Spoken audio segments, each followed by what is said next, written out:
A galera é contra isso, regulamentar, mas não é nem que eu sou contra ou a favor. Cara, não tem jeito. Vai regulamentar. Não adianta discutir se tem ou que não tem. Eles vão regulamentar uma hora ou outra. O jogo agora é entender, mostrar para eles qual que é a melhor forma. Fala, moçada, Vini com vocês. Está chegando mais um Boteco do Clubão. O Alê participando comigo mais uma vez. E hoje o convidado é um cara que é empreendedor, tanto no mundo digital aí, quanto no mundo do trade esportivo também. Fundador do maior banco de dados do mundo sobre trade esportivo. Santista, vem sofrendo aí, igual eu também, como meu cabuloso nos últimos tempos. E, claro, trader esportivo, é o cara que vai trocar ideia com a gente aqui hoje. Ricardo Santos, seja bem-vindo, velho, para participar do Boteco do Clubão. Tenho certeza que esse bate-papo vai ser bem legal para a comunidade e para a gente aqui mesmo, gerar muito aprendizado para todo mundo. Seja bem-vindo. Vamos para cima, bora para a resenha, vai ser um prazer participar com vocês aqui. E já gostei de uma coisinha que eu vi atrás do Alê ali, ó, o livrinho chamado Trading the Zone. Quem não tem ainda, tá perdendo metade da vida, viu? Depois o Alê pode falar dele também. Então, vamos lá e vamos trocar essa ideia também aí sobre essa parada de mentalidade, mindset também curto. Bora para a resenha. Bora lá. Alê, seja bem-vindo e bora bater esse papo com o Ricardo? Bora, nem me estender. Chama aí. Bora, vamos para a vinheta e a gente volta com esse bate-papo que vai ser bem maneiro. Bora lá.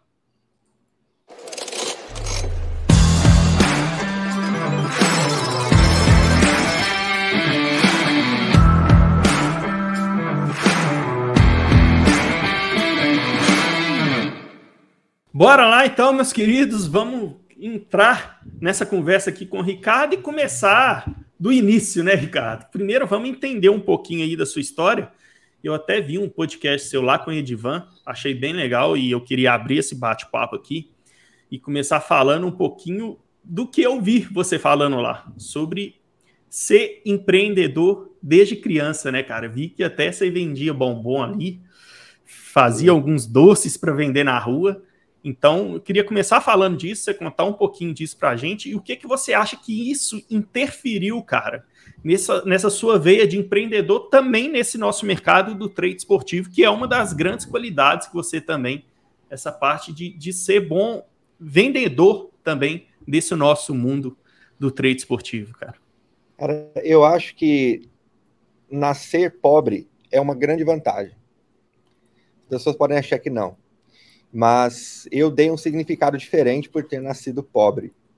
Na minha família, nós somos em 4 irmãos, meus pais vieram do interior de São Paulo, meu pai veio primeiro, já casado, já tinha, minha mãe já tinha uma primeira filha, meu pai veio para São Paulo primeiro, para depois trazê-la, morou de favor, enfim, então foi complicado. Eu nasci em bairro de favela mesmo. E por que eu estou dizendo isso? Por que eu acho isso uma vantagem? Quando você é pobre, você tem que aprender a se virar. E aí vem a criatividade. Então, eu sempre fui muito criativo, tive que ser muito criativo na minha vida para ter as coisas que eu queria ter. Vou dar um exemplo para você. Na minha rua, todos eram pobres, né? Todos nós, os meus amigos, tudo. Mas você tem aquele que o pai tem um emprego um pouquinho melhor do que o outro, pá. Aí tem alguns que tem uma bicicletinha velha, mas tem. Outro tem um skatezinho velho, mas tem. Eu não tinha nada. Não tinha. Meu pai não tinha condição de comprar esses brinquedos mais caros. Patins, skate, bicicleta. Nunca tive nada. Então, só que eu queria ter. Eu sempre quis ter essas coisas. Então, eu com 9 anos, eu já comecei a me virar. Vou dar um exemplo para você. Sempre eu gostei de futebol. Mais do que a média, vamos dizer assim. Dos meus amigos. Então, eu com 9 anos organizei o primeiro campeonato de futebol que teve lá na minha rua. Eu queria uma bola. Eu não tinha bola. Falei, como é que eu vou comprar a bola? Meu pai não tem grana. Aí eu juntei a galera, falei, vamos fazer um torneio? Nossa rua contra a rua dos caras lá de baixo, contra a rua lá de cima. E aí a gente organizou, óbvio, eu que estava organizando, peguei a grana de todo mundo, o pessoal foi né, para organizar, comprei as medalhas, comprei a bola, não sobrou grana, No final, o torneio acabou, a bola é minha. Eu organizei, a bola era minha. E aí, esse foi o primeiro, depois eu fiz outros. Então, você tem que aprender a se virar. Aí, a partir daí, N outras coisas já fiz em relação ao bombom, bolo. Eu, com 14 anos, mais ou menos 14 anos, eu queria grana. Eu não tinha grana. E eu comecei a fazer, vou aprender alguma coisa. Fui para uma loja, a minha mãe me deu, acho que era tipo uns R$30, assim, equivalente hoje. Eu fui numa loja chamada Sete Épocas, em Guarulhos, comprei chocolate, comprei as coisas que tinha, né, para fazer, fiz um curso lá nesse mesmo dia, não vou estender a história, mas cheguei lá com chinelo de um pé só, que quebrou o chinelo no caminho que eu fui andando, sair de Guarulhos, joelho ralado, e estava tendo um curso da Arcor, só tinha mulher. E aí eu quero fazer o curso, não pode, quero fazer, insisti. Fiz o curso, aprendi. No mesmo dia fiz as trufas. No outro dia saí para vender. Começou a vender, enfim. R$30 transformou em 100, 150. Aquele mês eu fiz 2 vezes o salário do meu pai, que trabalhava há mais de 20 anos numa empresa, vendendo trufa na rua, literalmente na rua. E aí, enfim, aí começou a minha jornada aí como empreendedor, né, eu saquei que para se fazer grana na vida, você tem que se tornar bom em alguma coisa e resolver um problema de alguém. É assim que se faz dinheiro. Você tem um problema? Tenho. Se eu te resolver o problema, eu ganho o direito de te cobrar por isso. Então, você tem um problema, eu tenho que cortar o cabelo. Eu vou no cabeleireiro, ele resolve meu problema, eu pago ele. Quando eu me liguei nisso, que empreender é isso, eu fiquei atento para essas coisas, né? E isso me ajudou demais, demais. Eu dou graças a Deus de verdade. Eu ressignifiquei isso de uma forma muito poderosa na minha vida. Graças a Deus por ter nascido muito pobre, e isso me estimulou demais da criatividade e me ajuda em tudo que eu faço hoje. Tudo, absolutamente tudo. Desde de pensar numa hipótese para uma metodologia nas apostas, até pensar num título de um vídeo para colocar no YouTube, por exemplo, por conta da criatividade.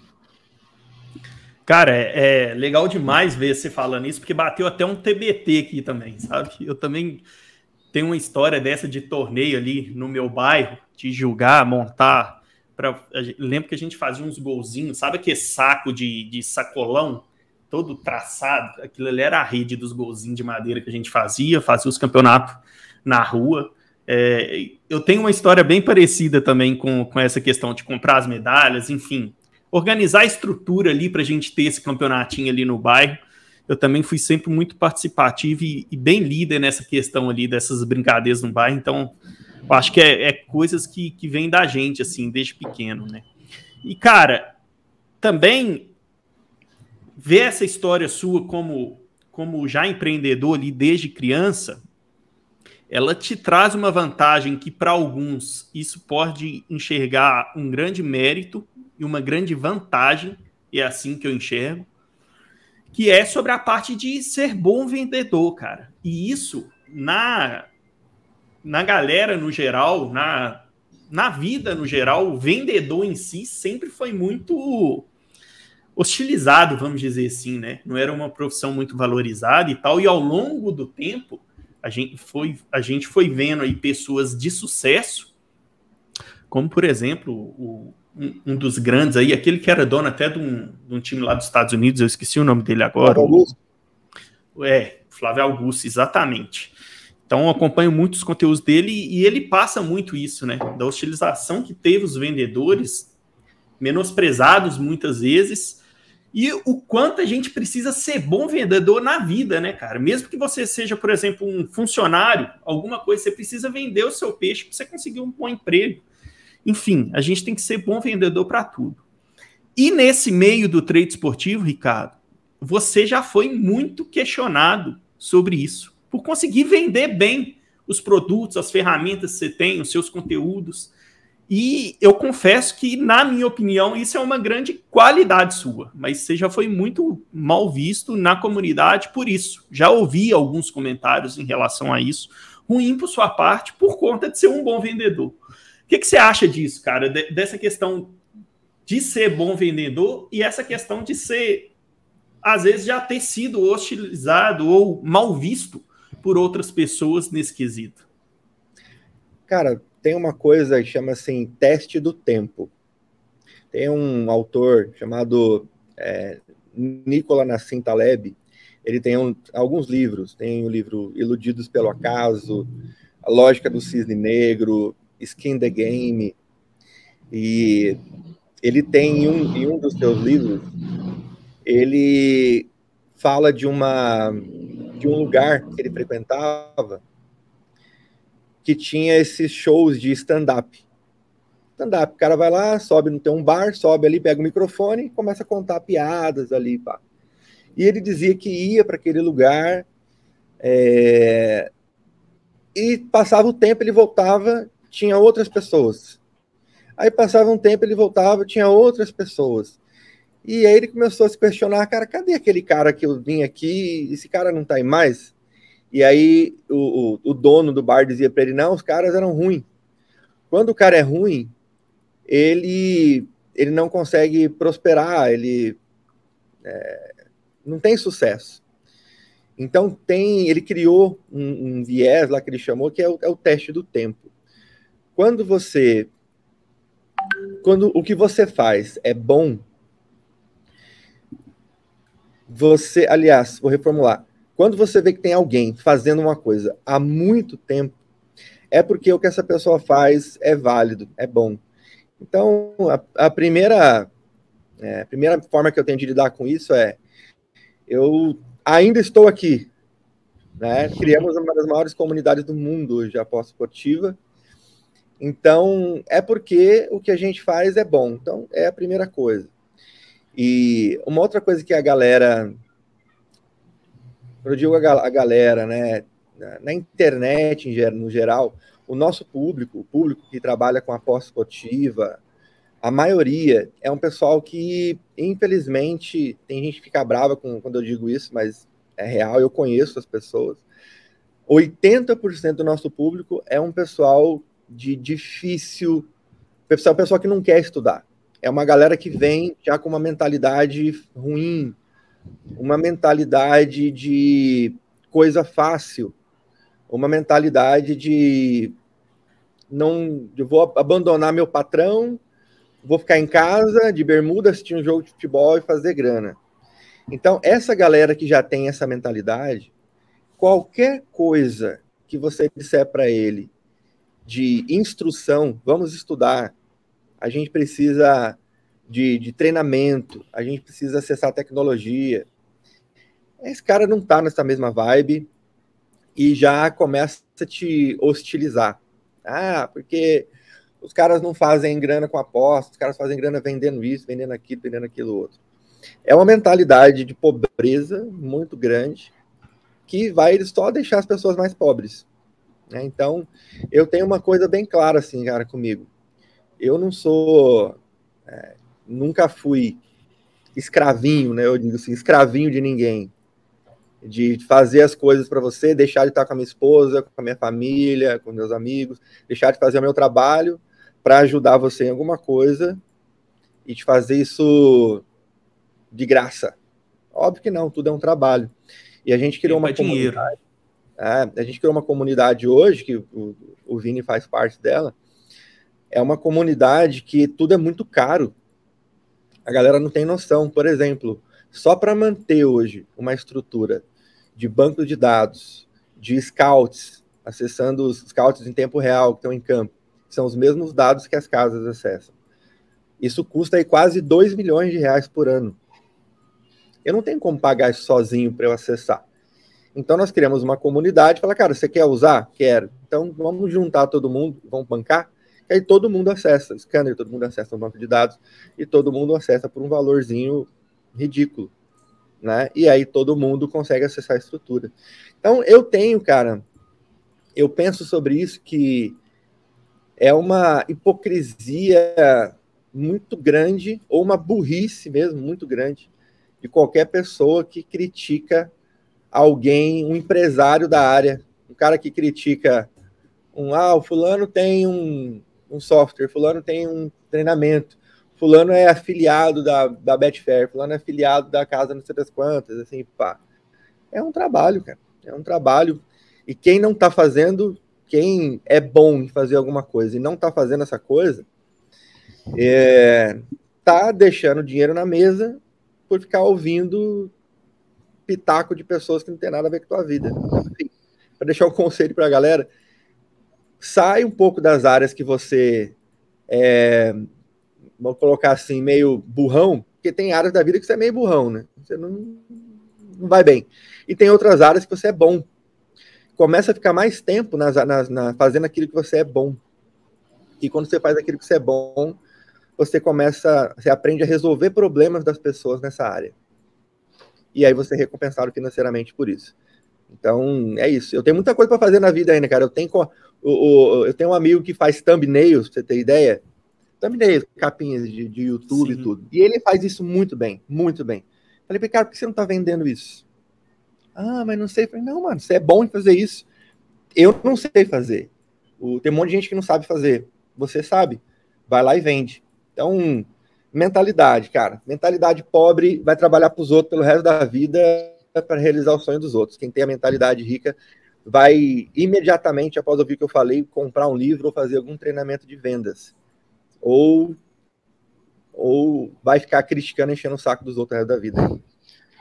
Ô, Ricardo, e só uma análise, cara, que eu tenho disso, trazendo aí alguns anos atrás, 8 anos atrás, quem sabe 10, a galera que procurava conteúdo aqui no Brasil foi educada, né? Como se conteúdo para trading esportivo, ele tem que ser de graça, né, cara? Ele tem que ser de graça. E foi criada essa mentalidade. Tanto é que quando alguém sempre teve essa coisa, o cara é vendedor de curso, então todo mundo que vendia curso em determinada época era charlatão, né? É porque a gente bebeu de algumas fontes aí que de fato eram charlatões, né? E tu veio em uma época com uma copy, posso dizer assim, de marketing bem agressiva, né? Eu sou formado na SB Copy, eu posso falar com propriedade.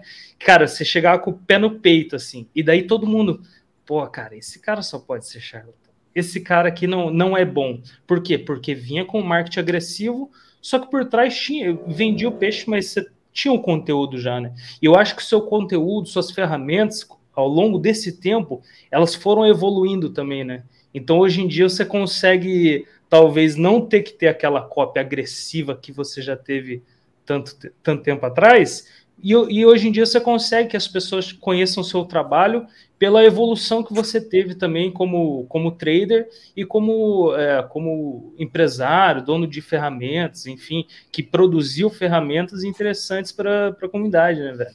E eu acho que essa evolução é legal, assim, é bacana, tanto como produtor de conteúdo, como empresário e trader, né? É louco isso. Eu não digo nem cópia agressiva. O que significa agressivo? Cara, eu já rodei mais de 120 milhões com aposta esportiva. Você entende? Não, tô ligado, eu digo... É disso, então, porque não é que é agressivo, é que é real, é que tá muito longe da realidade, às vezes, de muita gente. E eu operei, por exemplo, 2 anos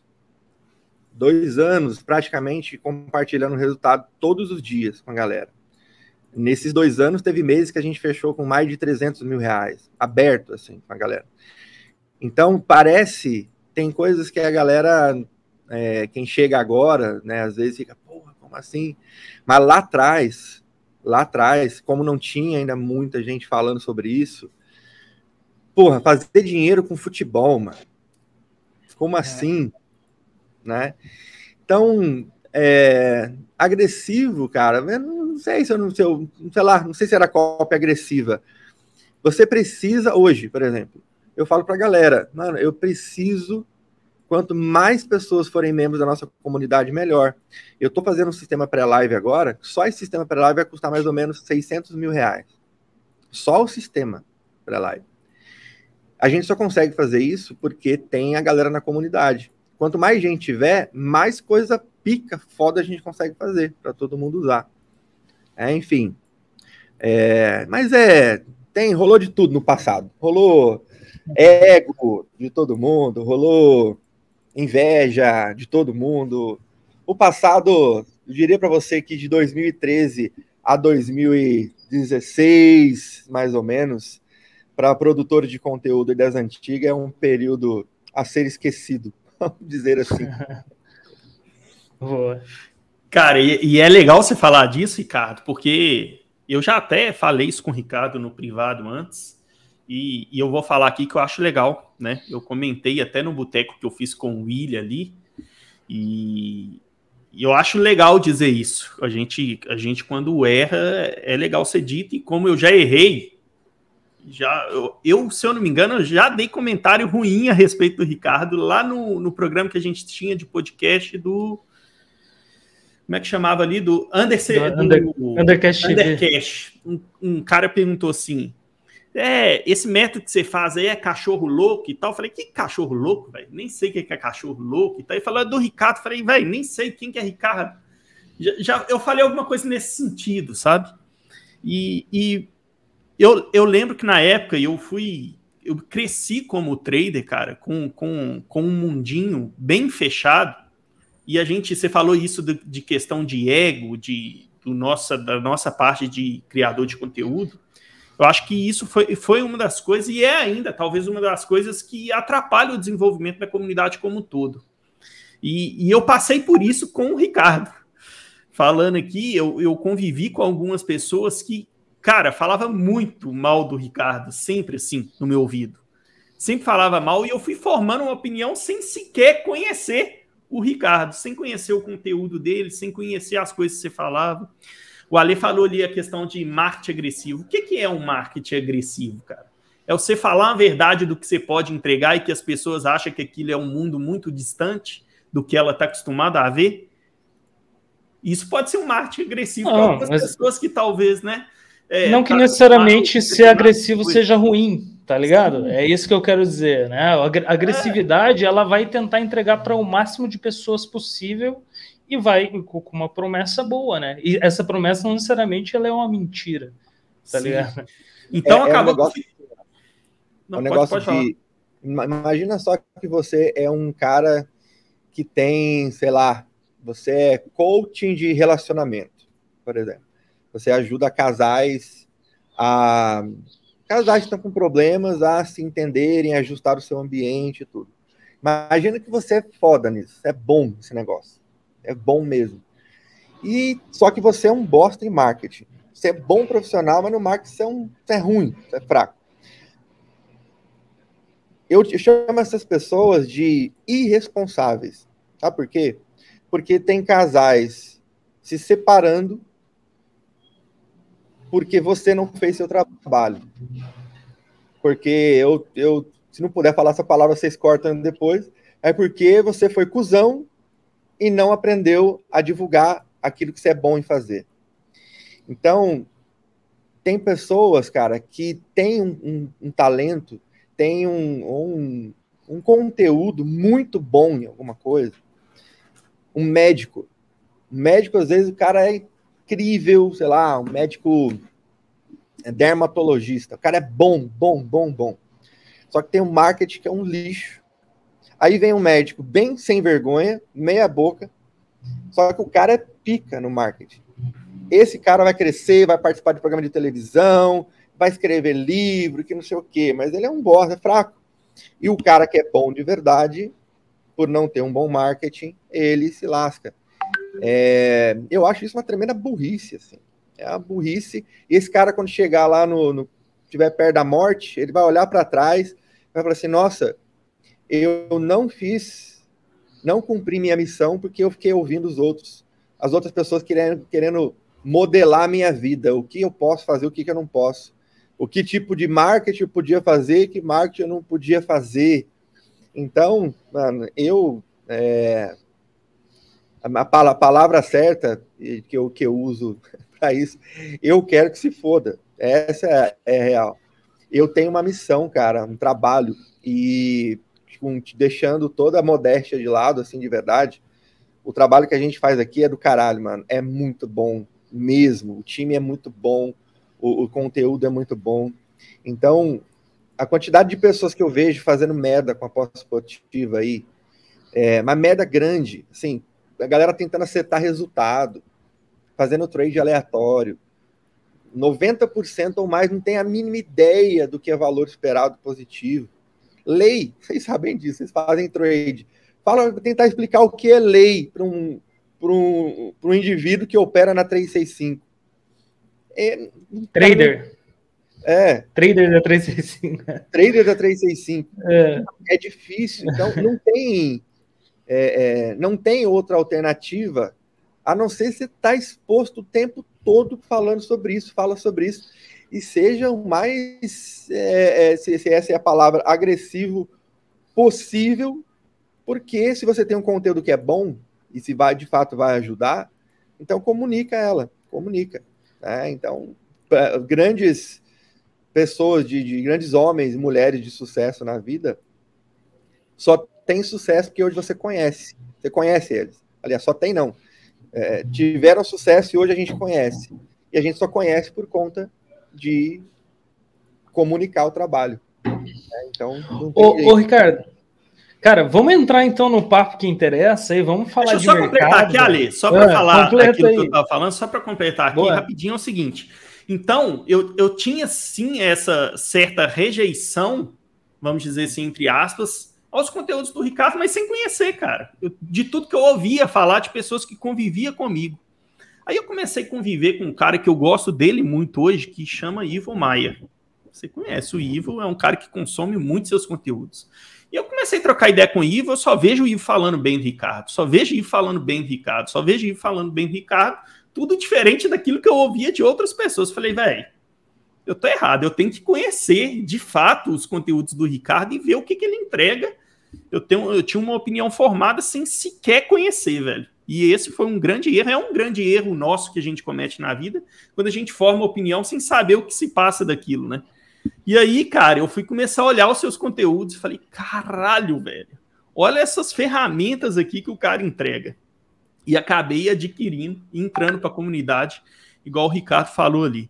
E, cara, as ferramentas que vocês disponibilizam ali, banco de dados, que é o Zeus, né? O próprio Scanner, a Lucy, enfim, depois que eu conheci e vi, é ferramenta que o trader que não conhece, ele tem que conhecer, são ferramentas, né? E que se ele não conhece, ele está deixando o dinheiro, como você costuma falar, na mesa mesmo, literalmente. Porque uma das coisas que eu achei mais fantástica, Ricardo, sobre isso, sobre as ferramentas que você disponibiliza e tal, a gente conviveu sempre nesse nosso mundinho que a gente vai se fechando. Como que a gente valida um método?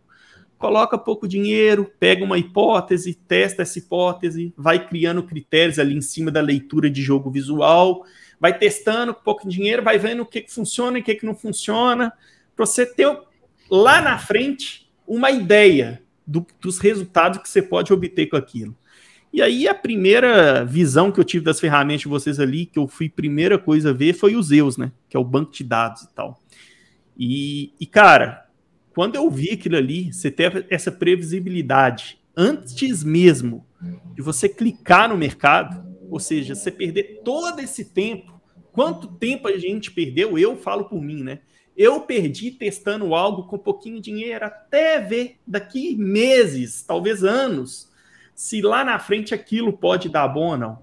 Então, é realmente sensacional a ferramenta. Eu já falei com o Ricardo no privado, né? Foi um grande erro meu tomar essa ideia, esse conceito da pessoa dele sem antes mesmo conhecer.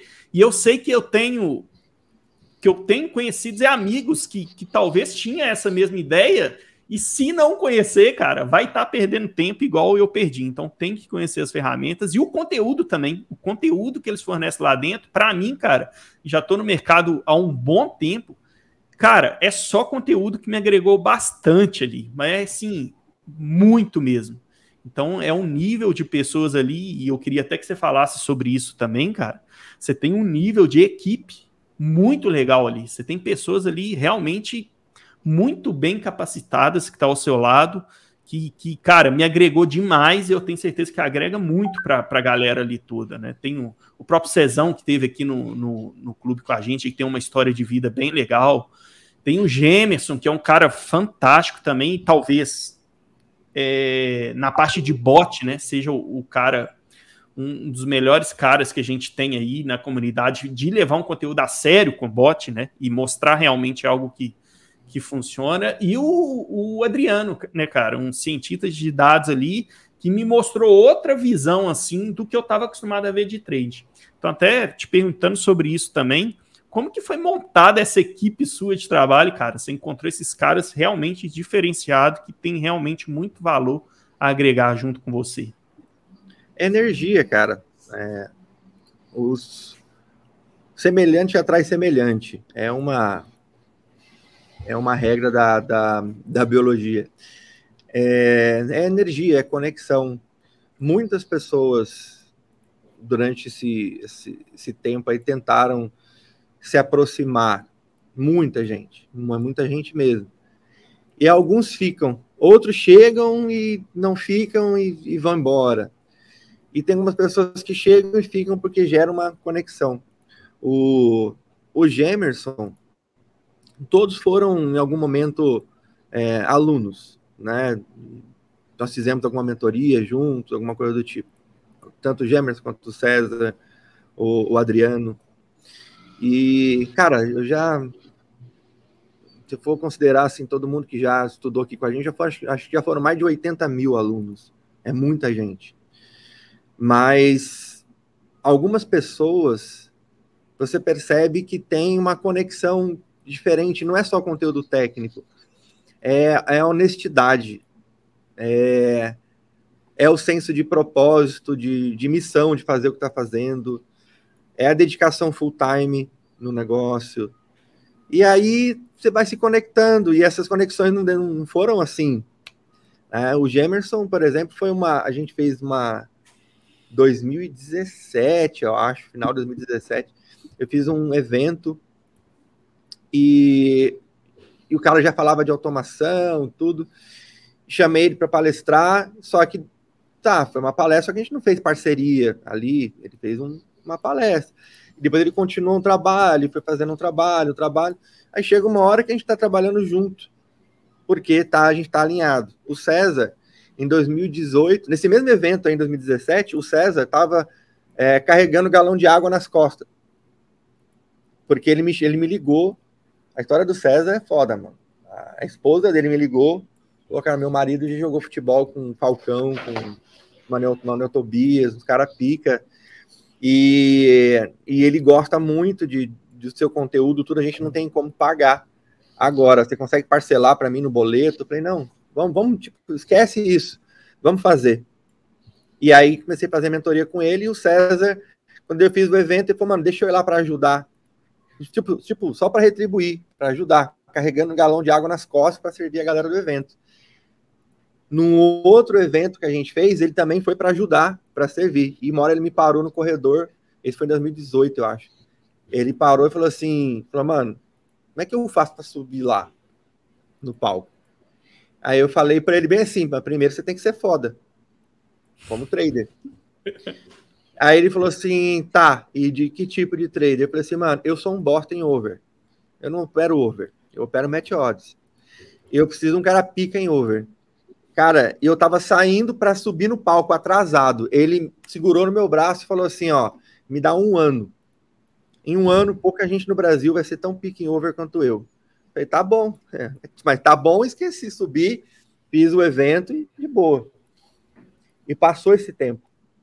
O César hoje é um cientista, velho. O César é um cientista. O César não faz operação, ele não olha para o jogo assim, eu acho que isso, não sei o quê. Vou te mostrar a tela do César, o computador dele está aqui do meu lado. A tela do César tem um sistema que a gente acessa aqui.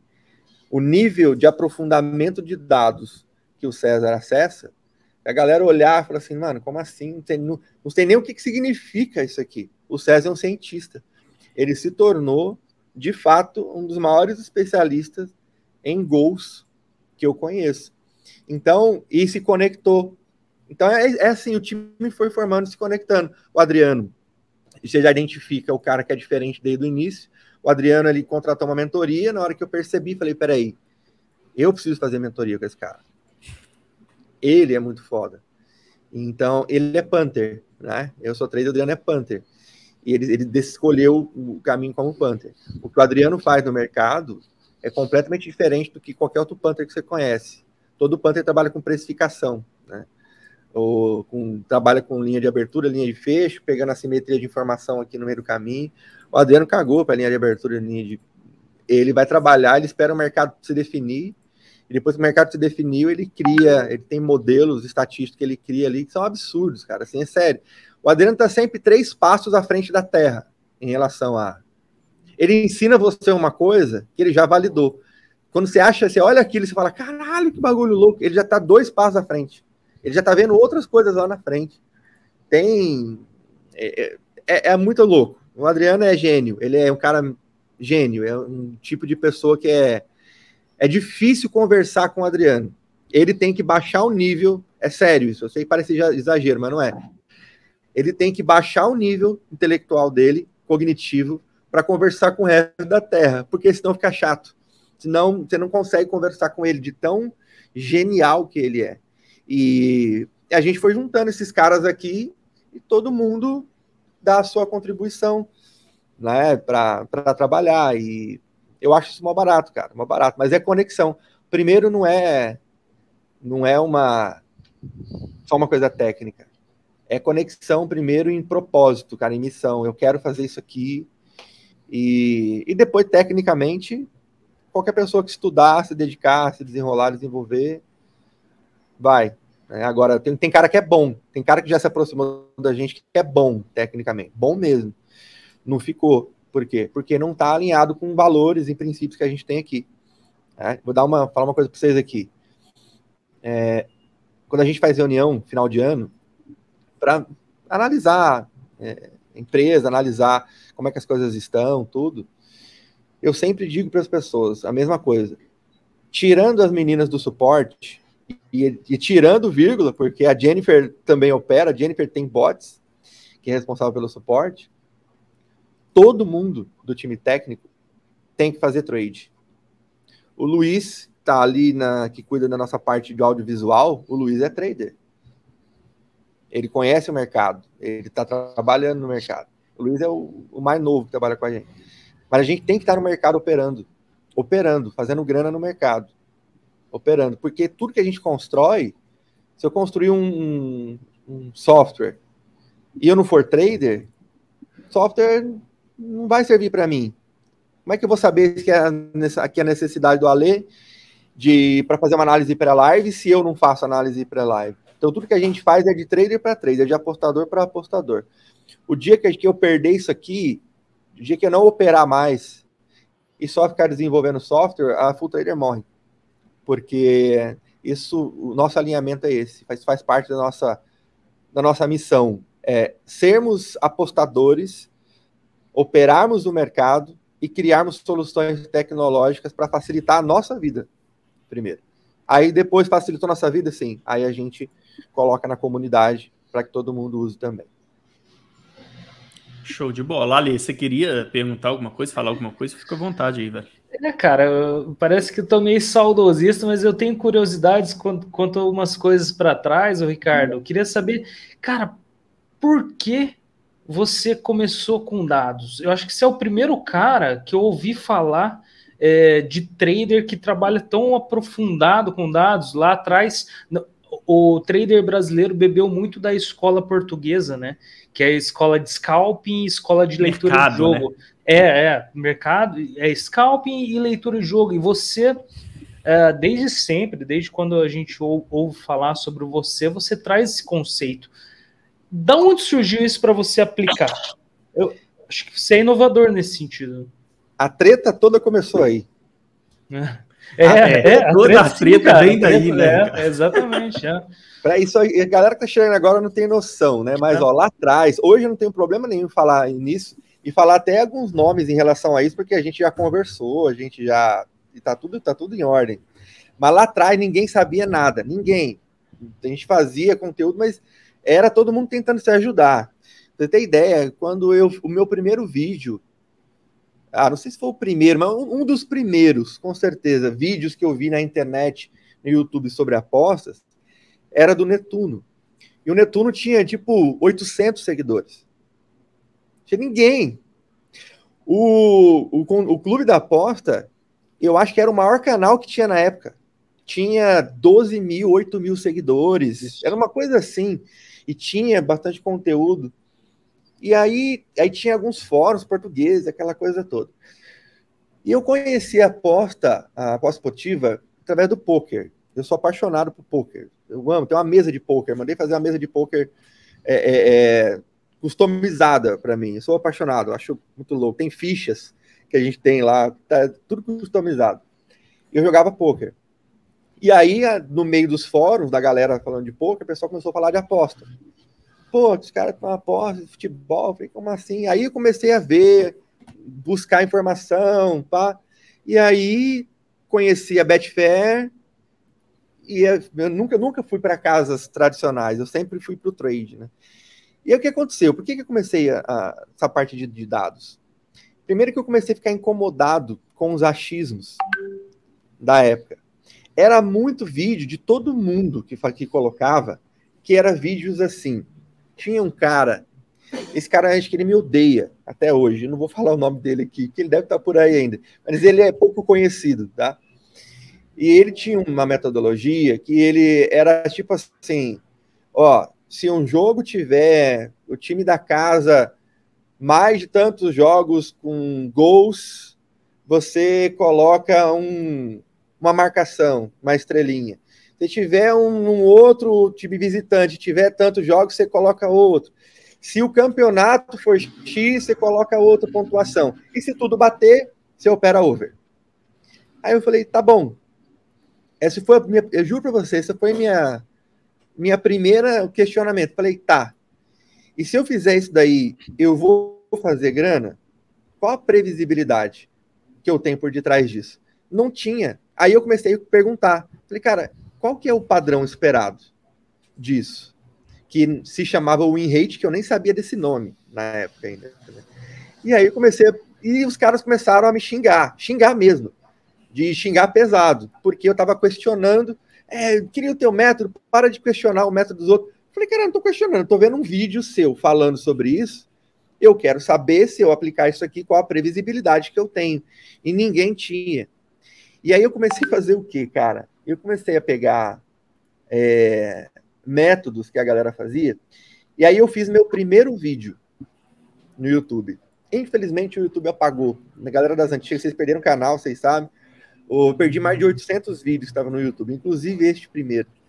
Foi um vídeo que eu fiz pegando um método que um cara fez, bem conhecido no mercado na época, falando que era um under 3,5 com proteção no over 4,5. Quem das antigas sabe dessa doideira que a galera inventava lá atrás.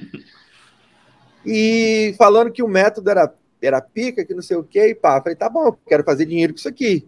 Mas será que isso aqui funciona? E eu fiz na unha. Eu fui num site chamado Soccerway.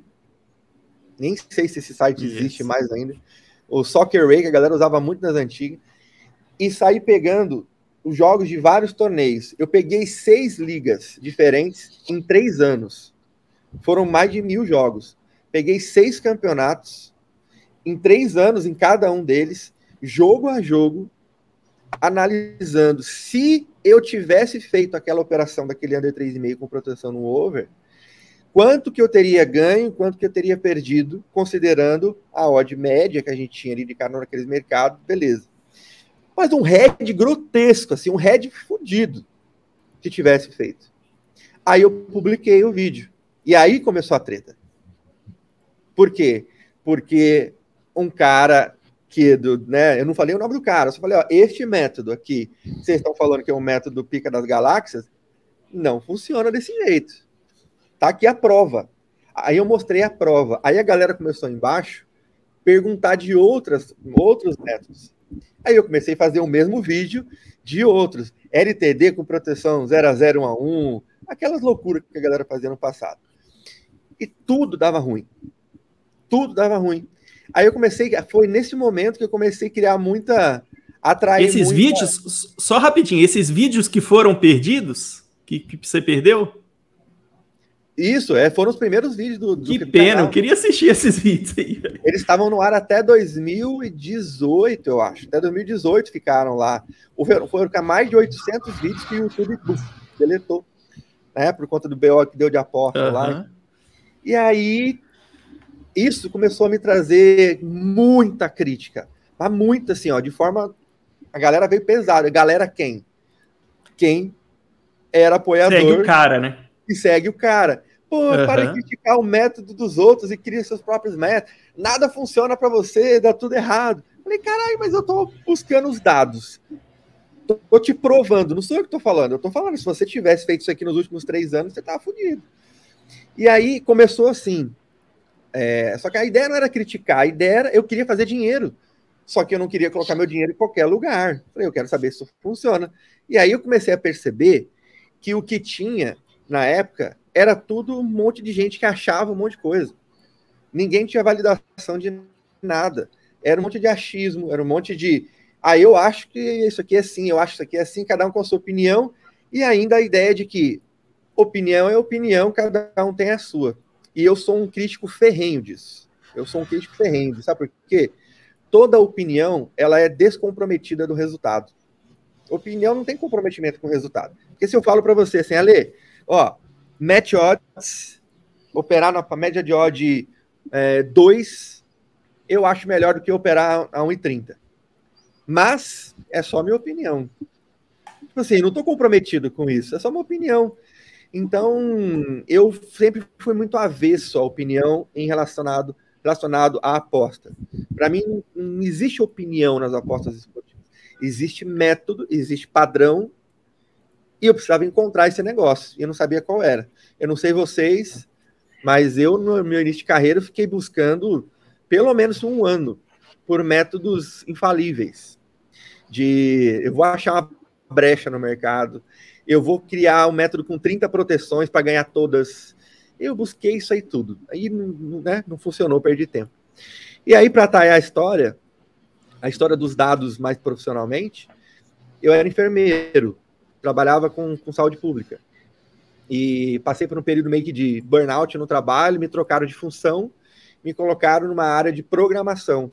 E aí eu fui criar aplicativos para a área da saúde específica. E aí eu fiz um monte de treinamentos que a prefeitura me pagou, de Guarulhos. Aí me formei pela FIAP e fiz vários cursos na Impacta de Data Science, de programação e análise de dados, ciência de dados. E as minhas provas eram todas com dados de futebol que o professor usava, porque eram dados só de fácil acesso. E eu já trabalhava, só me fudia ainda, né, com uma porta, mas já conhecia. E aí eu percebi que tinha um negócio diferente. Aí criei meu primeiro banco de dados na mão, na unha. Foram mais de 20 mil linhas no Excel, que eu anotava o jogo a cada 3 minutos. A cada 3 minutos eu anotava tempo do jogo, o nome do jogo, tempo do jogo, o placar do jogo, odd do match odds, back, time da casa, back empate, back visitante, e under 2,5. Anotava, tinha 2 padrões. O padrão de gols e o padrão para match odds, que eu numerava ela de 1 a 4. Então, era um padrão visual, era leitura visual. Eu via o jogo, o jogo tá com padrão tipo 1, ou tipo 2, ou tipo 3, ou tipo 4, que era uma definição que eu tinha. Para match odds e outro para gols. E anotei mais de 20 mil linhas na mão. Eu tirava prints da tela e do trampo. Olha isso, eu roubando a prefeitura, né? Não tenho orgulho disso não, mas é o que eu fazia. Eu tava tão louco para atrás desse negócio, tirava os prints, depois saía anotando na mão, via os jogos passados, né? Pausava o vídeo e ia anotando. Quando eu fiz isso, veio minha primeira epifania. Falei, agora eu vou fazer uma busca nesses dados. Será? Aí você faz uma pergunta. Será que se eu trabalhar jogos com comportamento tipo 1, quantas dessas linhas aqui com comportamento tipo 1 teve gol do time da casa? E tipo 1 era um padrão de identificação de leitura visual que eu tinha. E tipo 2, tipo 3, tipo 4. E eu comecei a perceber, descobri uma obviedade. Óbvio que quando você tem times que estão jogando melhor do que o outro, eles têm uma probabilidade maior de marcar gol. Tá, mas será que tem padrão? Será que o número se repete? Será que vai dar 18% aqui, 18 ali, 18 ali, 18 ali? Essa era a dúvida. Até porque para todo mundo futebol é uma caixinha de surpresa, né? Exato. E aí vem aí esse negócio de eu vou olhar os dados passados. resultados passados não é garantia de resultado futuro. Falei, tá, mas e tem padrão? Isso aqui se repete ou é aleatório? Aí, quando eu quebrei aquilo em blocos, porque eu já sabia fazer isso por conta dos treinamentos, quebrei em blocos, né, isolei uma amostra, uma base de treino, para depois jogar, repetir aquilo em outras bases, e o dado se repetiu de uma forma incrível, tipo, 18% aqui, 19% ali, 17,5% aqui, 18,5% ali. Aí vem uma epifania de falou, cara, peraí, aquele momento que você para, respira, você acha que fez os cálculos errados, porque se isso aqui tiver certo, eu vou encher o rabo de fazer grana. Você achou aquilo que você estava procurando lá atrás, né? Exato. Aí eu comecei, falei, cara, eu preciso de dados, eu preciso de números.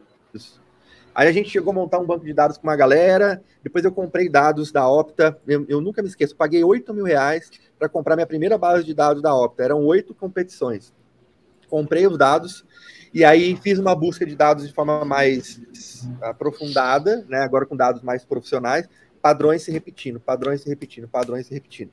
Foi aí que eu comecei a falar sobre dados na internet, e aí que começou mais treta ainda, porque para a galera toda, esse negócio de dados era bobagem, os caras falavam lá, o cara do banco de dados, era assim, o cara do banco de dados lá, não sei o quê, a galera fazia piada com isso, foi meio tenso.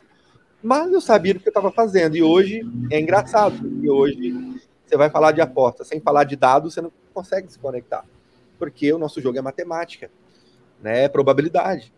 Então, foi assim que começou, Ale, foi eu vendo métodos que a galera fazia, que não tinha nenhum tipo de validação, era tudo achismo, tudo opinião, comecei a me incomodar com aquilo, e aí eu fui atrás de dados, e aí quando eu vi que os dados existiam, comecei a falar de padrões, de banco de dados, e aí começou a minha jornada nessa área aí.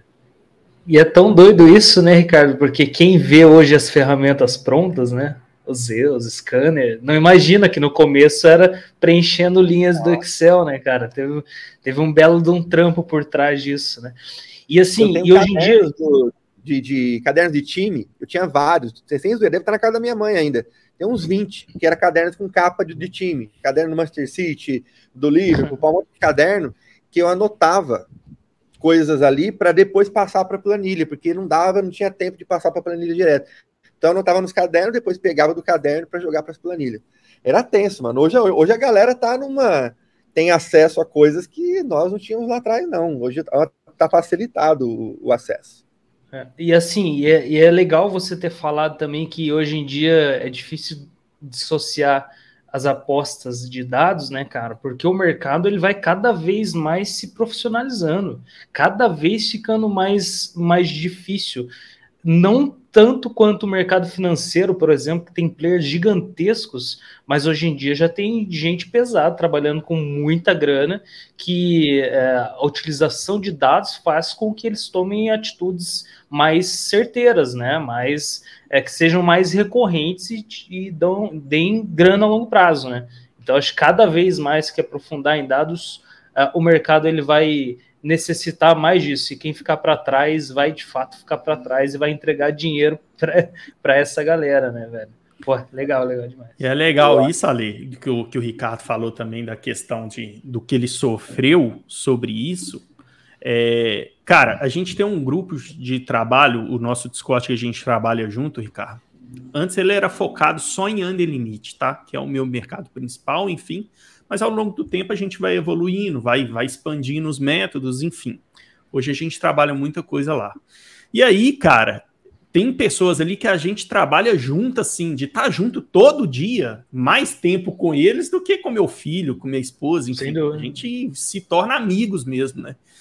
E aí eu fui com a ideia de tentar inovar e buscar um tal de dados aí, e um tal de ferramentas da Full Trader. Fui buscar. E, cara, eu, como um mero estudante, o tanto de piadinha que eu sofri desses caras no início do Discord, você lembra? Virou full Vini. Começaram a me zoar, piadinha, e aí eu comecei a falar de dados e comecei a entender muito o método que eu já tinha validado sofrendo na prática.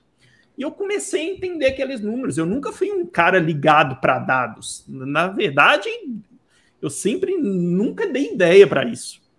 E aí, cara, os caras foram vendo, eu falando uma coisa, eles vendo, comprovando, falando uma coisa, eles vendo. Hoje já tem um cado lá usando e quem não tá usando ainda quer usar.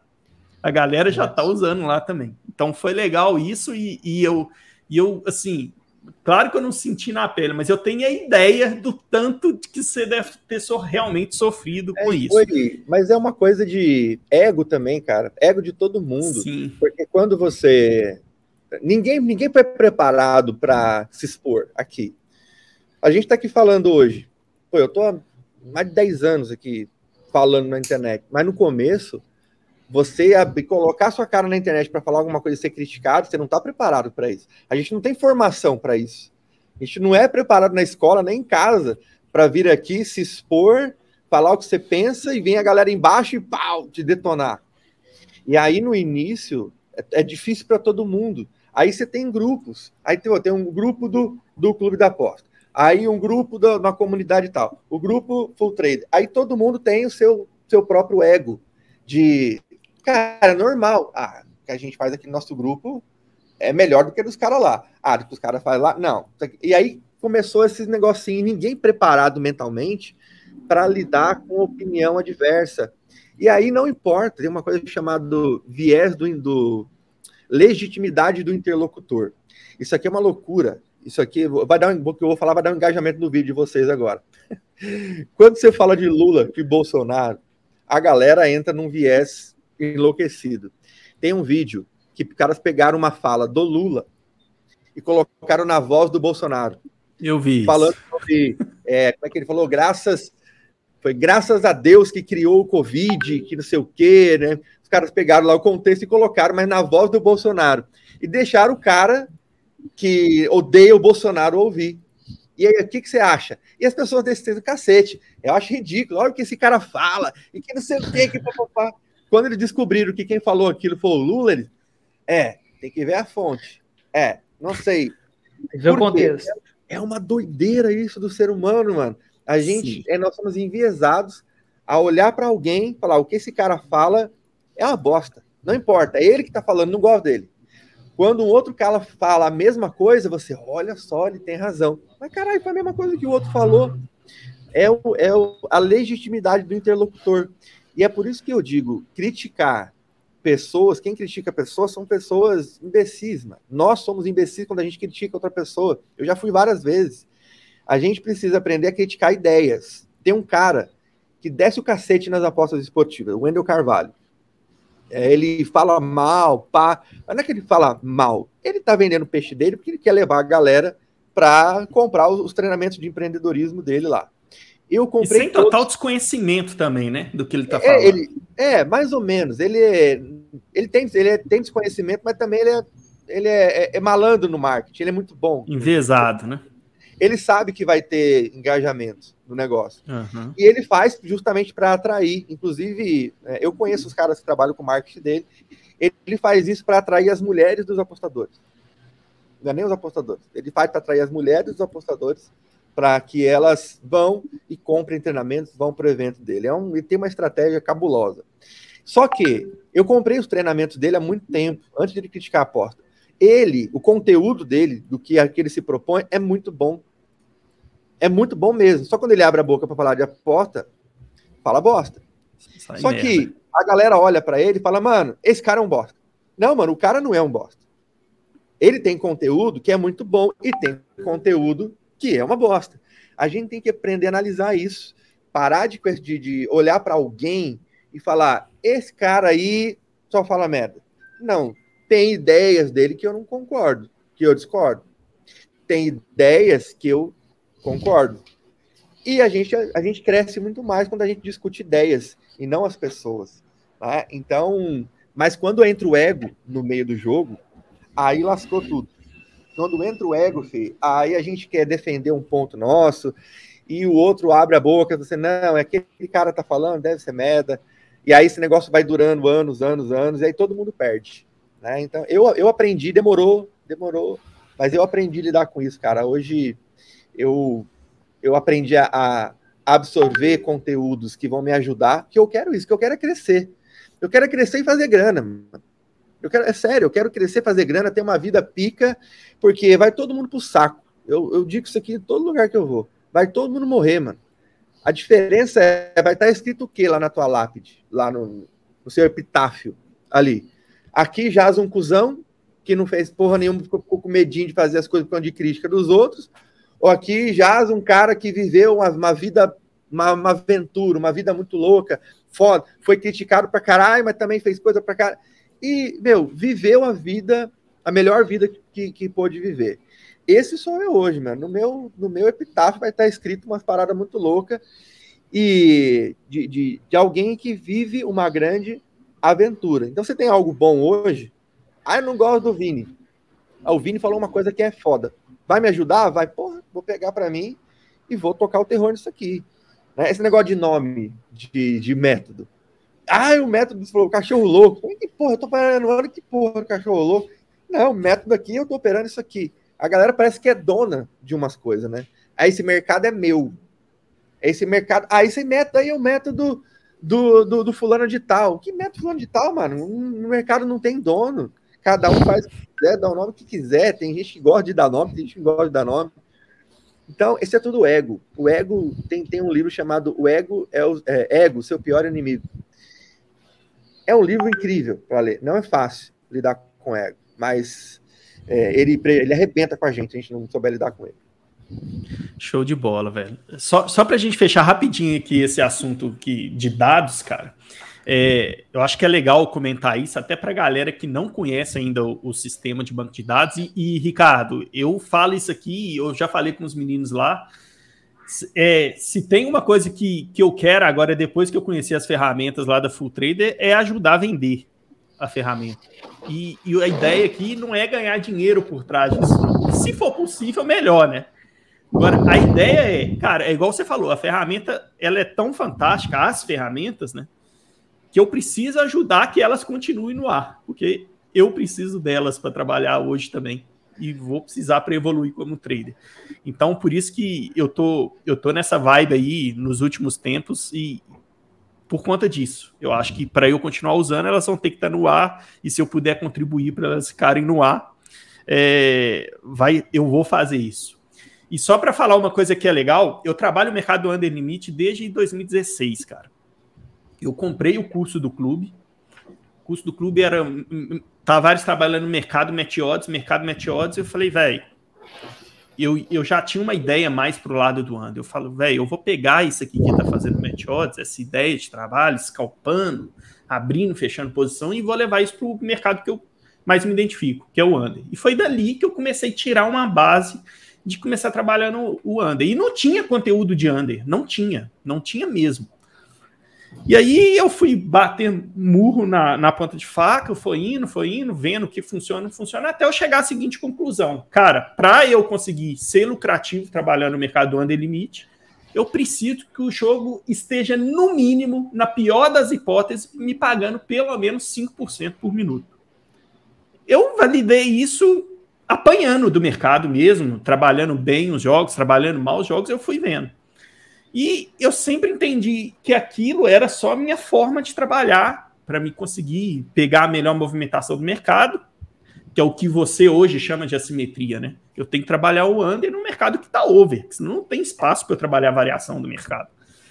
E eu fui aprendendo aquilo na marra. E o meu primeiro contato no banco de dados, quando eu adquiri, foi, velho, deixa eu ver qual que é o custo do gol por jogo. E foi lá, na hora que eu bati a pesquisa, eu vi.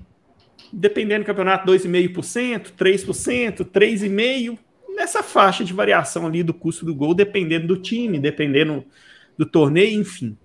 O Bayern, por exemplo, é maior, 5% por minuto. E fui pesquisando, falei, caralho, velho, olha que foda isso. Uma coisa que eu validei sofrendo, na prática, apanhando do mercado, eu fui descobrir que no mínimo 5% por minuto, mas é por causa disso, é por causa do custo do gol, que eu não tinha acesso a banco de dados, eu não sabia disso, eu validei isso na prática, apanhando do mercado. E olha que legal que a galera que talvez hoje está apanhando, entender essa parte do custo da operação que você está trabalhando, e você ter uma base de você trabalhar que você tem que buscar acima daquilo, o quanto que pode encurtar a vida, né? Então, só um adendo que eu queria trazer, que eu acho que é legal, eu validei uma coisa apanhando do mercado na prática para saber que para dar certo eu tinha que fazer aquilo com aquela porcentagem de ganhos por minuto de exposição. E depois, com um banco de dados e uma simples pesquisa, você vai ali e enxerga o porquê que aquilo que você faz dá certo com base naquele custo real que é o gol por minuto de exposição. Então, eu achei, velho, foi a coisa que eu achei mais top, assim, que na hora eu falei, caralho, velho, isso aqui é foda demais. Previsibilidade. Então, eu acho que era legal contar isso, velho. Muito, muito legal mesmo entender essa variação do custo do gol. Velho, a gente vai chegando aqui 1 hora de bate-papo já, Ricardo. A gente estava até programado aqui para encerrar em 1 hora, mas eu vou te pedir só mais um tempinho para a gente falar rapidinho aqui de um assunto que é o seguinte, cara, e que é essencial e que eu achei foda pra caralho mesmo. Desculpa o palavrão quem tá assistindo aí, mas aqui o bate-papo é aberto assim mesmo. Que é como foi para você, cara, como um trader esportivo, empreendedor do mundo das apostas esportivas, um mercado que muitas vezes é penalizado por palavras por muita gente, ter o acesso a Brasília, entrar dentro de um gabinete de um senador para falar sobre um mundo que você vive há muito tempo, mas que é penalizado por palavras por muita gente, e poder levar a ideia, levar o pensamento, levar o objetivo, né? E principalmente tudo que a gente precisava falar para um senador da República ali que está buscando uma regulamentação do nosso mercado.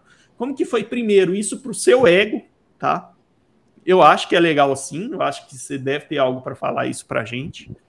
E como é para você representar essa galera nisso, cara? E primeiro te agradecer aqui em nome de todos os apostadores do Brasil, os traders do Brasil, enfim, porque é um papel importantíssimo, né? A gente vê que a regulamentação parte ali por pessoas que têm total desconhecimento do que é esse nosso mundo. Eu acho que você fez muito bem esse papel, cara. Então, te dar primeiro os parabéns. E você contar pra gente um pouquinho dos bastidores disso e também desse seu ego, de conseguir levar isso e levar a palavra de várias pessoas lá para eles. O ego vem, é legal, e em 3 segundos passa e vem, como o James falou para mim, vem a responsabilidade. Responsabilidade. E eu sou meio louco, cara. Essa eu acho, eu tenho que começar falando com isso. Eu sou um cara meio xarope. Pensa. Quem foi lá mandar uma mensagem pro senador e falar, mano, eu vou aí pra você falar de aposta esportiva. Você tem que ser meio xarope para fazer isso. Tem que ser meio... a ideia de... Eu ainda vou escrever um livro, vou dar um nome pro livro assim, ó. A arte de meter o louco. Que foi o que eu fiz, que eu faço durante a minha vida toda. É meter o louco mesmo. Aí lá fala, por que não? Por que não? Como foi a MBA? A MBA foi a mesma coisa. Eu postei há uns 2 anos atrás, fiz um post por conhecer toda a ciência por detrás das apostas, fazer isso há muito tempo. Falei, cara, isso aqui é científico, isso aqui pode ser validado pela academia, né, por uma universidade. E eu fiz um post e falei assim, nós ainda veremos uma universidade com algum curso, uma formação acadêmica de aposta esportiva. Aí me massacraram no post. O post tá lá no Instagram. Aí massacraram, deram risada, kkk, vai sonhando, que não sei o quê. Tá bom. Só que aí você mete o louco e começa a produzir conteúdo, tem que ver uma universidade, uma das maiores universidades do Brasil, tem quase 400 mil alunos, e convidou a Full Trader para ser a sponsor, a responsável do primeiro curso de MBA e pós-graduação do Brasil. O Adriano é o responsável pelo curso. Foi o quê? Metendo louco, vamos. E para Brasília, a mesma coisa. Vamos mandar mensagem pro cara, o cara respondeu, e vamos lá, gastamos 10 pau na viagem, entre hotel, pegamos de carro, mano, 15 horas para ir, aí 15, Eu já fui para Brasília de carro, é tenso, hein?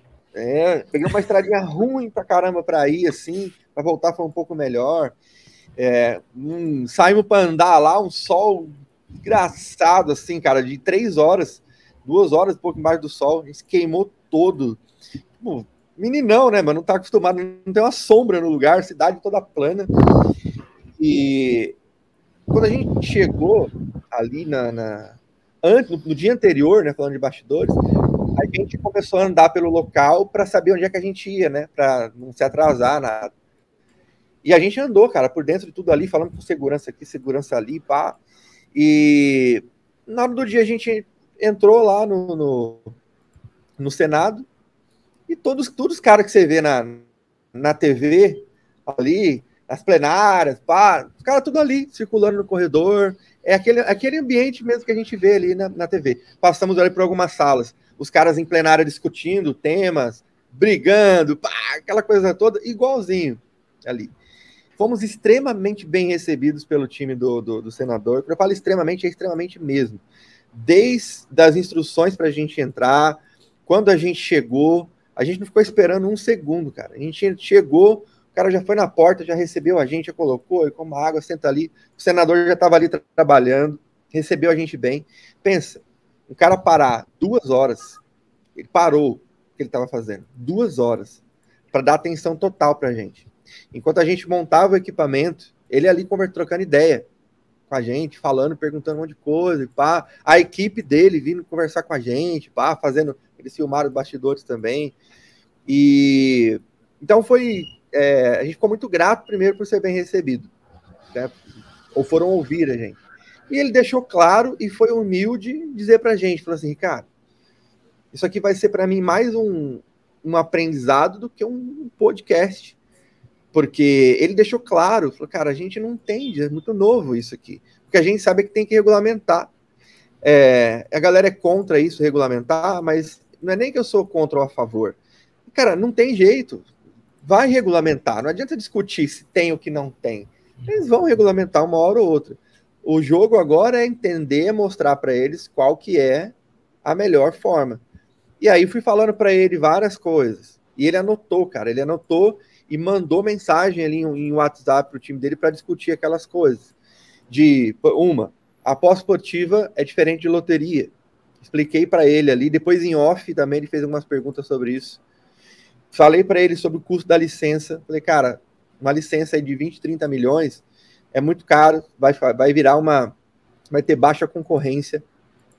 E aí pode ter quase que um monopólio aí de algumas casas, aí isso vai ser ruim. Falei para ele sobre como o Haddad quer fazer, porque tem 2 coisas tramitando, né? Tem essa do senador e tem a do time do Haddad. As 2 são ruins, o texto. Só que a do senador é menos pior. A do Haddad consegue ser pior ainda, né? Consegue. A do senador tem uma faixa de isenção, que ainda dá para fazer grana dentro daquela faixa, e você não vai conseguir mais trabalhar com stake de 30k, 40k, 50k. Mas você vai conseguir diluir mais as suas apostas e continuar fazendo grana e beleza. Agora, a do Haddad mata as apostas. A do Haddad, ele colocou a aposta esportiva dentro da mesma caixinha de loteria. Porque na loteria, assim, ganhou Mega Sena, paga o imposto. E aí ele tá achando que é bonzinho ainda. De que, não, mas na loteria é 30%. De vocês vou cobrar só 15%. Ou seja, o cara não entende nada de aposta. Ele é como se pegar uma odd 2, ele tá baixando sua odd para 1,85. Não tem como. Não tem como fazer grana com isso. Então, a gente levou todos esses pontos para ele. Percepção que tive. Se dependesse somente de um senador, né, do Cajuru que a gente falou, eu estaria extremamente otimista. Porque ele entendeu o jogo e ele falou, cara, a ideia é que a gente regulamente, que as casas de apostas paguem. Já conversei com algumas casas, eles disseram que tá tudo bem pagar o imposto, só que tem que ajustar. E eu expliquei para ele o lado do apostador, falei, se o apostador não tiver como fazer grana, ele vai para fora. A gente sabe disso, a galera vai tacar a VPN e vai operar lá fora em offshore. Então, vocês vão perder dinheiro dos apostadores. E ele, não, o apostador não pode ir para fora. Falei, pois é, então, tem que ficar bom para a gente também. Então, se dependesse só dele, eu estaria otimista. Mas, no contexto geral, eu estou bem pessimista, porque não depende dele. Ele é um cara, você tem um monte de outros senadores e tem um monte de outros deputados. Qual é a minha percepção de tudo que eu vejo? Vai passar de forma unânime na Câmara e no Senado. Unânime, assim, a regulamentação. Vão regulamentar. Ponto. Não vai ter oposição de não regulamenta, vai regulamentar. Só que terão emendas. E é aí que a gente precisa agir. Nas emendas. Porque eles vão aprovar. Só que cada senador põe uma emenda, outro deputado põe... Porque todo mundo quer participar, né, do negócio. São nessas emendas que a gente vai precisar agir. Mas, de verdade, para um primeiro momento, eu acho que a regulamentação vai sair uma bosta. Ela vai sair ruim, da pior forma possível. Depois que sair, vamos ter problemas. Vai ter evasão de apostadores para fora. Em algum momento o governo pode perceber isso. E aí, depois de algum tempo, ter alguma mudança. Mas é assim que eu saí de lá. Dependesse de um cara, eu estaria otimista. Mas não depende só dele, depende de uma série de outros. O próprio senador disse, de forma corajosa online, que rola bola dos caras, rola. Então, quem tá mandando nesse processo aí, cara, não somos nós apostadores, são as casas de apostas. Se as casas de apostas acharem que para elas tá bom o modelo que o governo colocar, vai passar aquele modelo. Nós apostadores, como a galera não faz pressão, só não faz pressão. Eu fiz um vídeo, falei sobre isso, tá? Mas a galera, quando você faz um vídeo para falar sobre isso e não tá produzindo conteúdo, tem gente que perde seguidor porque tá falando de política.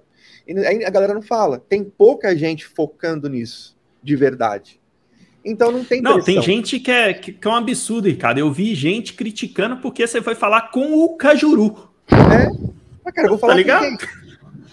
Eu tenho que falar com o cara que por ser de direita, ser de esquerda, velho, não é esse o assunto, o tema, a ideia, e a galera foca em umas coisas nada a ver, tá ligado? Então, se a gente parar pra pensar, nós somos provavelmente aí, por alguns estudos, próximos a uns 10 milhões de apostadores. É muita gente. É muita gente. É muita gente. 10 milhões de pessoas com pressão nos senadores, nos deputados, é muita gente. Esses caras, eles dependem de voto para se reeleger, tem uma série de coisas. Se a galera entendesse o poder que tem, estaria pressionando. Mas, infelizmente, cara, as pessoas elas só querem criticar, xingar nos posts, vão lá no post do senador, xinga o senador. Aí, é por isso que eu não estou otimista, entende? A nossa galera, os apostadores no geral, óbvio, não generalizando, mas a maioria, a massa mesmo, não ajuda. Galera, não ajuda. Aí é foda. Então, de verdade, eu já começo a falar pra galera. Já começa, filhão, ficar ligado aí em casas que vão trabalhar fora do Brasil, que vão receber apostadores fora do Brasil. Eu sei que é chato falar sobre isso, mas eu, se fosse no lugar de vocês, já começava a olhar isso. Porque se passar como tá querendo o Haddad, fudeu tudo. Fudeu. Esquece. Não tem como fazer grana. A não ser que eles mudem alguma coisa. Né? Então, vamos ver. Vamos ver. Não tô tão otimista, não. E até uma pergunta sobre isso, Ricardo, que eu acho que você é a melhor pessoa que tem para nos responder, é o seguinte. A gente sabe que se ficar inviável a Betfair, não tem como. Isso vai acontecer, VPN para lá, VPN para cá, VPS, enfim. São as alternativas que o apostador vai ter para sobreviver, né? Porque senão ele não vai sobreviver. E a gente tem hoje as White Label, inclusive tem a Footbet, aí se você quiser falar dela, que é um espelho da Betfair, quem não conhece, que é também um exchange, uma opção de se trabalhar, inclusive os métodos que eu estou validando, voltando a trabalhar ali no Match Odds, eu coloquei uma graninha lá na Footbet e estou utilizando com base no scan ali para validar algumas coisas, então vai ter até link na descrição, a galera que quiser, inclusive, falando de link na descrição, esse bate-papo do Ricardo com o Cajuru, galera, ele fez um podcast falando sobre isso, é muito legal, acho que todo apostador deveria assistir, deveria apoiar, de tudo que a gente está falando aqui, nós vamos deixar também na descrição aí, quem quiser assistir, tá? Mas, Ricardo, sobre essa questão das white labels, como que você vê que fica isso, essa questão das white labels para se utilizar como alternativa da Betfair ali, caso venha essa regulamentação? Primeira caso coisa, venha não, né? Vai vir a regulamentação, só que de forma ruim. Você vê, a Betfair tem muito interesse no Brasil. Ela tá gastando uma grana aqui, claramente. Só que a Betfair, ela tá investindo muito no sportsbook, na casa de aposta tradicional dela. E ela tá deixando meio que o trampo das exchanges para as white labels, para Futbet, para bolsa de aposta, né? E a Betfair, ela não tá focando muito na exchange aqui. Então, existe, e o que eu tô dizendo aqui é só uma conjectura de pessoas que eu converso e que tem alguns acessos. É possível de que, dependendo da regulamentação que rolar, a Betfair compre a licença, mas talvez ela fique no modelo de sportsbook e não ofereça o exchange. Não porque ela não quer, por conta da forma da tributação. Inviável, né? Se a tributa, por exemplo, se fosse antigamente, né, na primeira minuta que escreveram, eles iriam cobrar sobre o turnover. Se cobrar sobre o turnover, já é um abraço. Por exemplo, turnover, para quem não sabe, você fez um back, colocou R$100. Não importa se ganhou ou perdeu. Colocou, você já tem que pagar. E a casa teria que pagar, né? Se colocar um turnover para casa. Ou seja, a Betfair não ganhou nada. No Portugal é assim, não é? Portugal é assim hoje, tem um turnover lá. Então, se fosse assim, a exchange morre, não tem como. A Betfair não teria como ficar por conta da tributação. Mas não vai ser mais sobre turnover. Pelo menos já estão falando de um outro modelo que não é mais sobre turnover. É um outro modelo. Então, em tese, pode, se a Betfair quiser no modelo que está aí, é provável que a Betfair compre uma licença e continue com a exchange. O problema não vai ser mais a tributação da Betfair. O problema pode ser não ser possível fazer dinheiro com o trade, mesmo que a exchange esteja lá, por conta da tributação para o trader. Por quê? O cara que não conhece o trade, ele é assim, eu entro back, sei lá, imagina um under, fazer um scalpzinho, trabalhando em under limite. Entrei lá 1,90, fiz um back. Na hora de sair, eu saio num lay. É uma outra operação. Eu faço a 1,85. Peguei 5 ticks. Uma dessas operações, as duas operações ficam abertas até o final do jogo. Ah, mas eu dei cash out. Não, você dei cash out, o cash out é a operação que é oposta, né? Entrei back, o cash out ele faz uma operação em lay. Entrei lay, o botão do cash out ele faz automaticamente outra operação. E essas duas apostas, elas ficam abertas na exchange até o final. São duas apostas legítimas, que ficam até o fim. Uma delas vai ganhar, ou under ou over. Sobre a aposta que ganhou, você vai ter que pagar 15%. Sobre a que você perdeu, não. Você não vai pagar imposto sobre o lucro que você teve nos 5 ticks. Você vai pagar imposto sobre a aposta vencedora. Não tem como fazer grana com isso. É isso que a gente está tentando brigar com os caras, para os caras entenderem. Então, por mais que a tributação favoreça a Betfair, para o apostador profissional pode ficar ruim. E aí entram as white labels. A Betfair, inclusive, não é só a Betfair, várias outras casas de aposta têm white labels.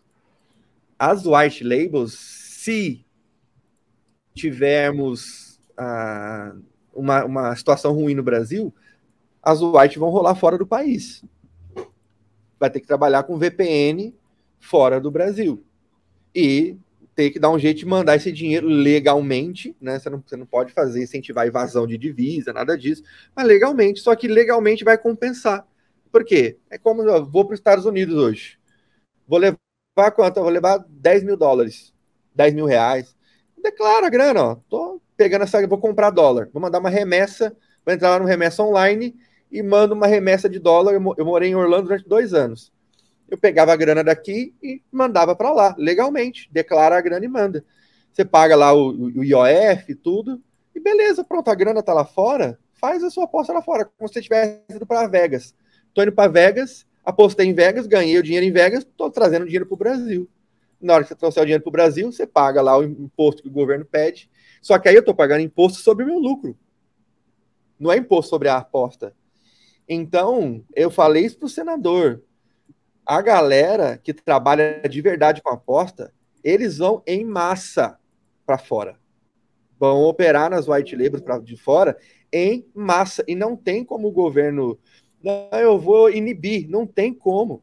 Não tem como inibir. Porque a casa está lá fora. E como ela está lá fora, você consegue mandar a grana para fora legalmente? Isso não é evasão de divisa. Vou mandar a grana legalmente para fora. Vou pegar, transferir para uma carteira, pago as taxas todas. Pronto, meu dinheiro está numa carteira lá. Agora lá fora eu faço o que eu quiser com ele. Na hora de trazer para cá, eu pago o imposto dele também. E vai compensar muito mais do que fazer aposta aqui. Então, as white labels pode ser a solução para o apostador até que o governo enxergue, perceba essas coisas e mude essa tributação para que a gente consiga trabalhar.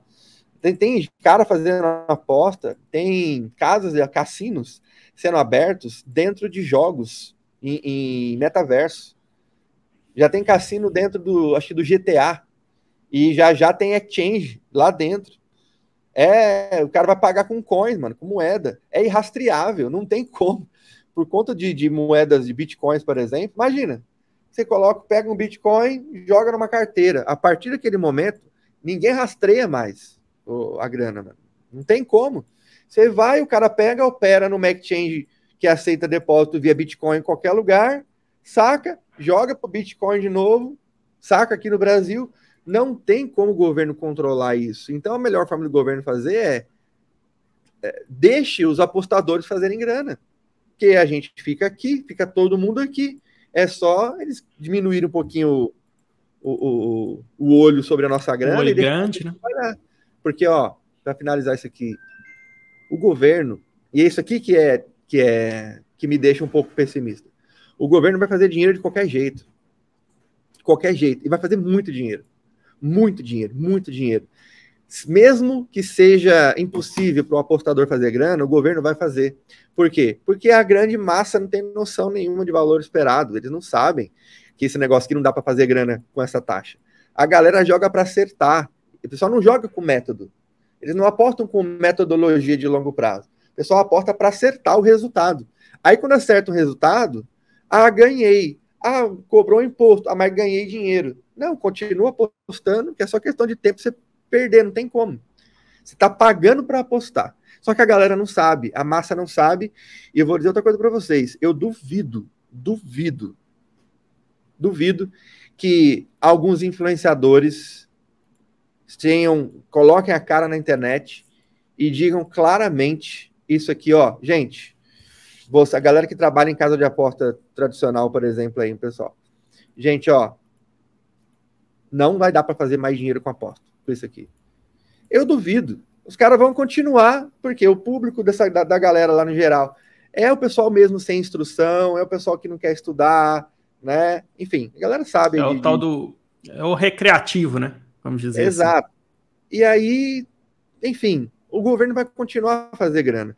Então, interesse para o governo de mudar a tributação para ele não tem. Só tem um jeito, cara. É o povo pressionar para falar ao governo, peraí, mano, deixa a gente, entenda que a gente também trabalha com isso. Tem que ter uma vontade, olha a merda, tem que ter uma vontade do governo em olhar para nós. Tem essa vontade? Nenhuma. A vontade do governo é o quê? Toda a conversa, tributação. Eu quero dinheiro. O Haddad, eu quero pagar um arcabouço fiscal, eu quero pagar, o Lula vai aumentar de 1.900 e pouco para 2.700 a faixa de isenção do imposto de renda, e a gente quer cobrir isso aqui com o valor das apostas. E o povo, se foda. Apostador se foda, apostador caralho, eu quero o dinheiro. É assim que eles estão pensando.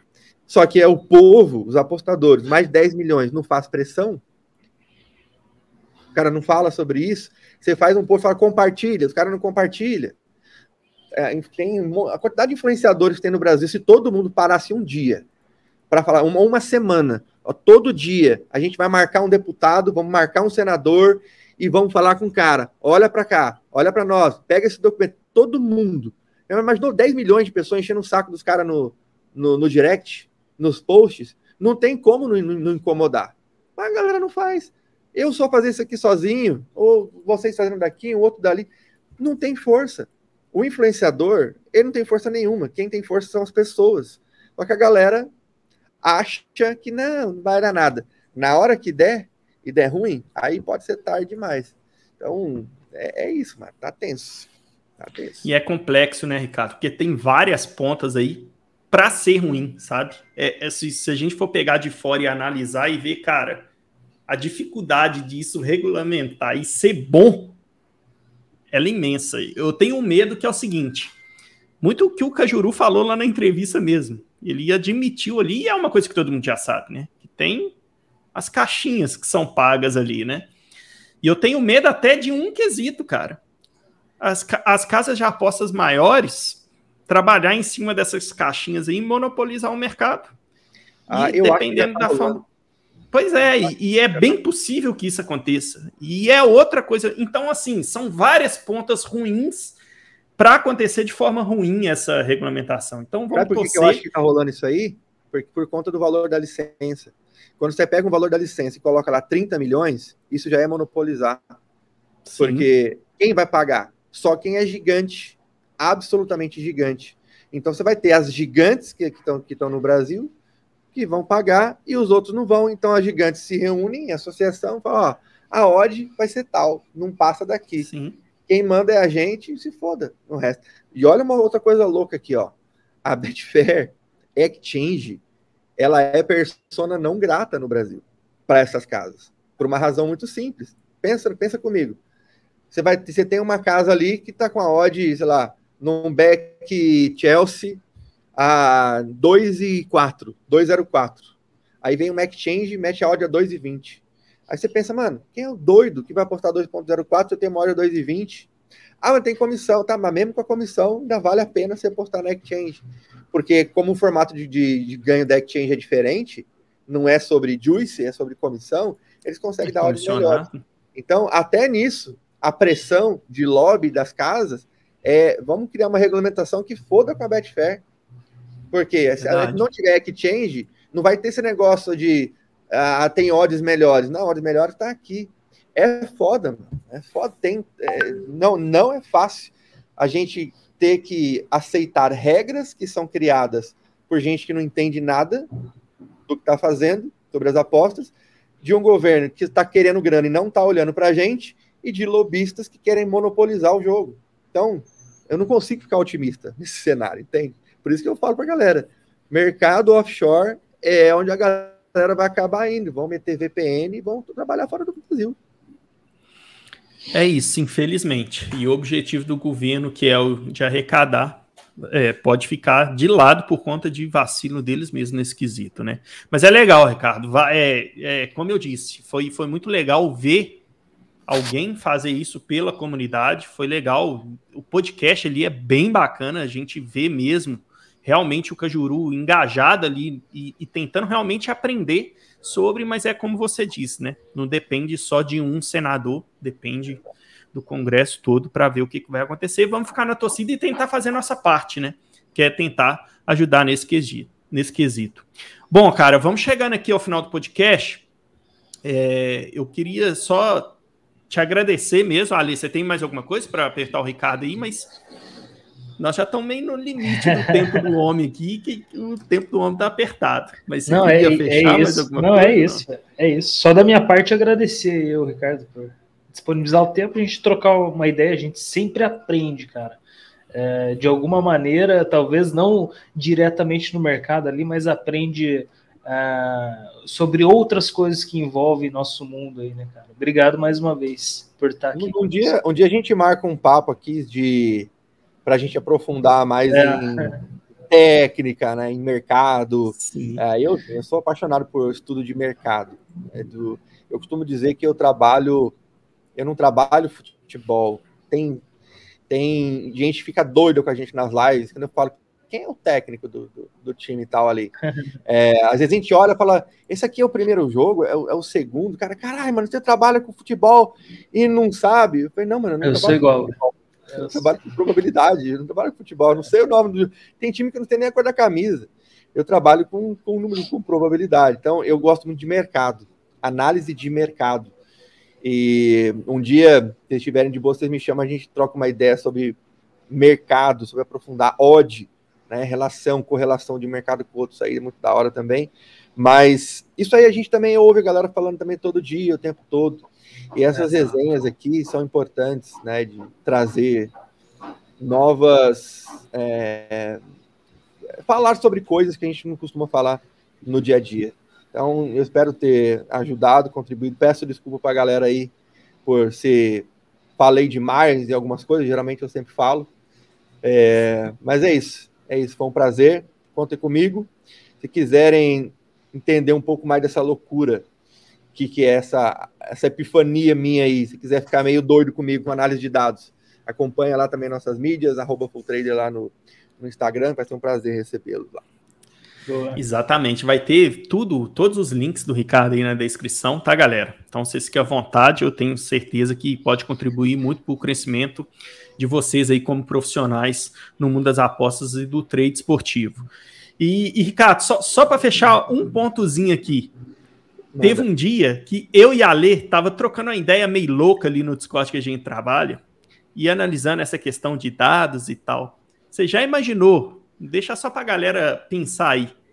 Se os técnicos de futebol começassem a analisar os dados do jogo em tempo real que está acontecendo e eles entenderem que aqueles dados do que está acontecendo pode mudar a probabilidade do time dele não tomar um gol, do time dele vencer a partida, fazer aquilo que é proposto dentro de campo, você já pensou que todo esse trabalho que você criou de scanner, de dados, de armazenamento, isso pode um dia, se o pessoal do futebol começar a entender isso e utilizar dentro de campo.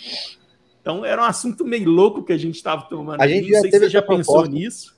Teve um professor da Unicamp, a gente entrevistou um professor da Unicamp que ele é o professor Laércio Venditti. Ele é chefe ele não é chefe, como é que fala? Ele é o dono da cadeira de estatística da Unicamp, só isso. E ele é torcedor e apaixonado pela Ponte Preta. E ele já trabalhou no Corinthians também. E ele contou várias histórias pra gente lá, né? Ele faz parte da análise de dados da Ponte e tudo. E nós chegamos a ter uma conversa para fazer exatamente isso.